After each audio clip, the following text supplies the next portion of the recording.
আসসালামু আলাইকুম, আশা করি আপনারা ভালো আছেন। আল্লাহর রহমতে আমিও ভালো আছি। তো আজকে এই যে নতুন নতুন না আর কি, সাইকেলটা আর কি সেরে নিয়েছি, মানে মেরামত করছে আর কি। বেশ ভালো লাগছে, অনেক দিন পরে সাইকেল করে যাচ্ছি, একবার নতুনের মতো হয়ে গেছে।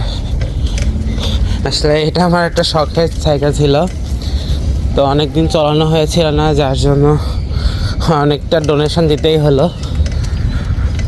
প্রায় 1000 টাকা পার্টস কিনা লাগছে, আবার 60 টাকা নিয়েছে।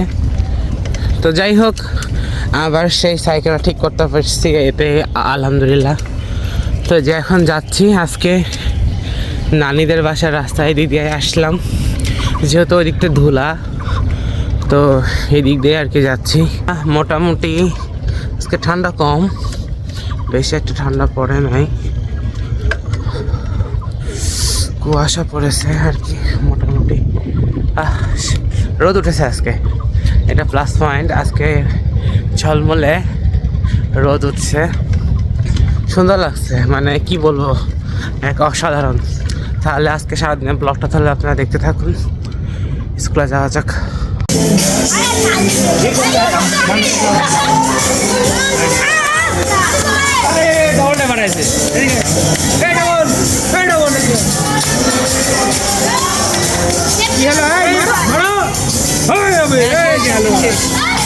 এবার যার নাম বলবো সে ভেতরে আসবা, দুজন একসাথে।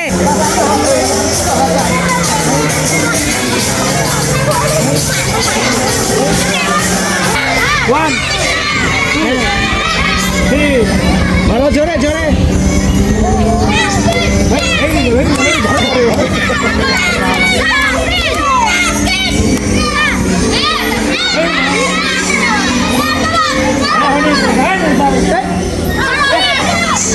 বাইরে কথা বললে এই খেলো খেলো খেলো খেলো।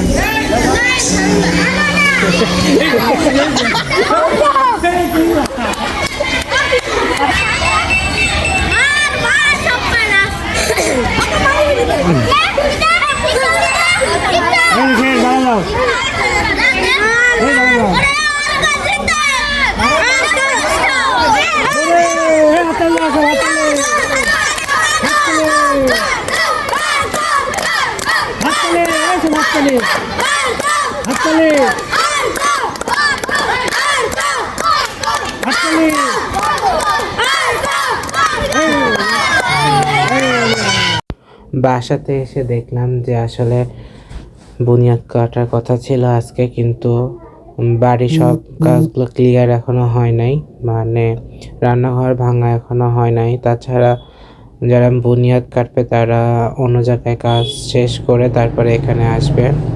এই সুযোগে হচ্ছে 2টা মিস্ত্রি পাঠিয়ে দিয়েছে কন্ট্রাক্টর, তো তারাই হচ্ছে রান্নাঘর আর কি ভাঙতেছিল। তো রান্নাঘর যখন ভাঙতেছিল মনটা ভীষণ খারাপই লাগতে লাগলো, কারণ এই রান্নাঘর ছোটবেলা থেকে আমি ঠিক এমনই দেখে আসছি, আর চোখের সামনে এইভাবে যখন মানে ভেঙে ফেলছে তখন দেখতে খুবই খারাপ লাগছে। আবার একদিক দিয়ে আনন্দও লাগছে যে নতুন বাড়ি হবে, বাড়ি করবে। আম্মু আসলে অনেক দিনের আশা, সবারই একটা স্বপ্ন থাকে যে একটা সুন্দর বাড়ি ঘরের। তো আমার আম্মুর, আব্বুর, আমার বোনের সবারই ইচ্ছা আছে যে একটা সুন্দর করে বাড়ি করবে। তো যাই হোক, এখানে মানে অনেকগুলো খড়ি এখানে রাখা হয়েছে, যেহেতু খড়ি ঘর ভেঙে ফেলছে।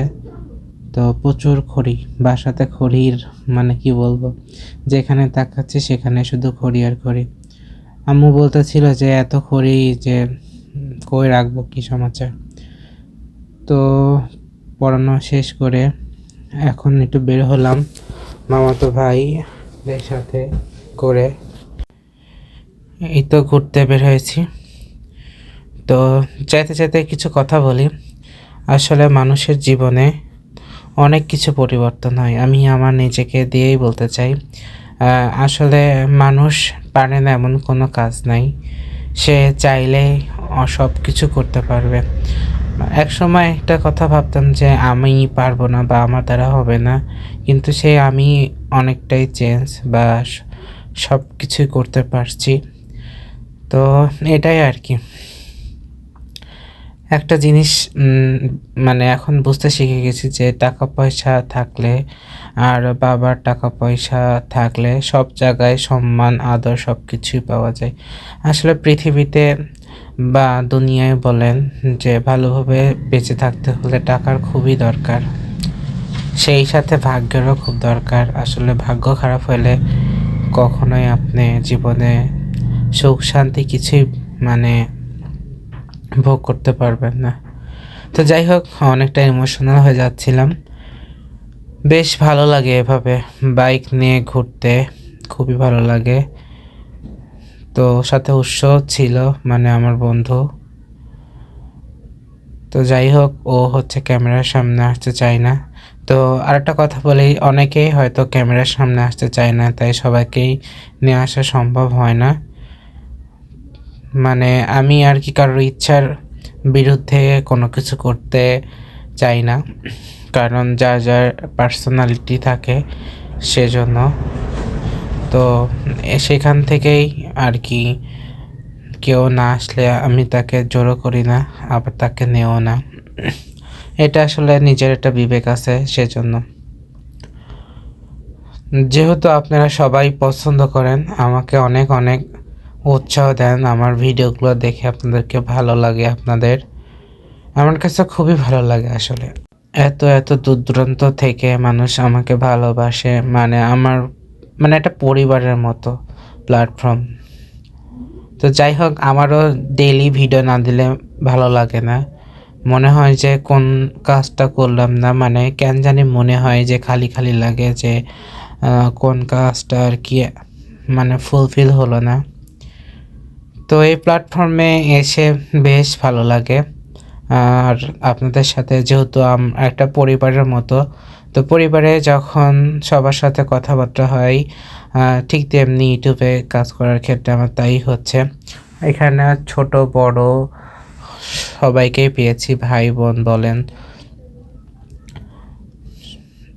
স্টুডেন্ট থেকে শুরু করে সবাই আমাকে মোটামুটি অনেক সাপোর্ট করেছে। বিশেষ করে আমার মা এবং আমার বোন এবং আমার কাছের কতজন মানে আমাদেরকে খুবই সাপোর্ট করেছে।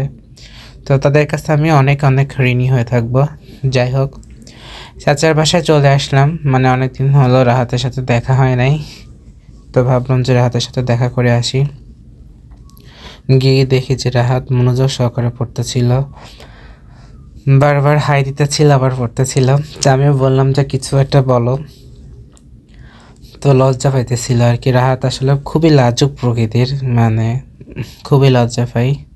তো মাশাল্লাহ পড়তেছিল দেখে বেশ ভালো লাগলো। তো আমাকে রাহাত আর কি সারপ্রাইজ দিবে, বারবার বলতেছিল যে তুমি চোখ বন্ধ করো। তা আমি বললাম যে আমি তো দেখেই ফেলেছি। তো তারপরও তাকে সে যেহেতু ইচ্ছা করলো তাই চোখ বন্ধ করলাম। তো 2টা বিস্কুট নিয়ে আসছে। যাই হোক, ভাগ্যটা খারাপ হলো অতটাও না। আসলে আমি যে বিস্কিটটা পছন্দ করছি বা বলছে যে এটা আমার ভালো লাগে, তো সেটাই আর কি আমার পেয়ে গেছে চোখ বন্ধ করে। তো রাহাতও খুশি, আমিও খুশি। তো ভেঙে ফেললাম। আসলে বিস্কিটটা অনেক মজা ছিল, আমার কাছে বেশ ভালো লেগেছে, ঘিয়ে ভাজা ছিল, অনেক মজা ছিল। যাই হোক, মজা করে খেলাম দুইজনা। তো বাসায় চলে আসছে, একটা পার্সেল আসছিল, তখন আর কি ভিডিও করতে পারি নাই। বোনের জন্য একটা ড্রেস অর্ডার করেছি, তো দেখে আমার কাছে ভালো লেগেছিলো এই জন্য আর কি অর্ডার করছি। মোটামুটি অনলাইনে প্রায় অনেক কিছুই নেওয়া হয়, আর ট্রাস্টফুল পেজ থেকে নিলে মোটামুটি জিনিস কোয়ালিটি সব কিছু ভালোই পাওয়া যায়। তো এখানে একটা ড্রেস নেওয়া হয়েছে আমার বোনের জন্য। তারপরে রাতের খাবার প্রিপারেশনের জন্য চলে আসলাম। এখানে ছিল দুপুরের খাবারই ছিল আর কি, দুপুরে এটাতেই খেয়েছি যেহেতু বাড়িতে প্রচুর লোকজন কাজ করতেছে, আম্মু ব্যস্ত, যার জন্য রাতের কোনো প্রিপারেশন নেওয়া হয় নাই। তো ডিম আলুতে রান্না করা ছিল, ফুলকপি ভাজি আর খেসারি শাক ভাজি, খুব সুন্দর রাতের খাবার। তো আজকের মতো ব্লগটা এই পর্যন্ত, আপনারা সবাই ভালো থাকবেন। আর কালকে থেকে তো আমার নতুন বাড়ির সব কার্যক্রম দেখতে পারবেন। চ্যানেলটাকে অবশ্যই সাবস্ক্রাইব করে দিবেন, লাইক কমেন্ট শেয়ার করতে ভুলবেন না। তো আজকের মতো এই পর্যন্তই, ভালো থাকবেন। আল্লাহ হাফেজ।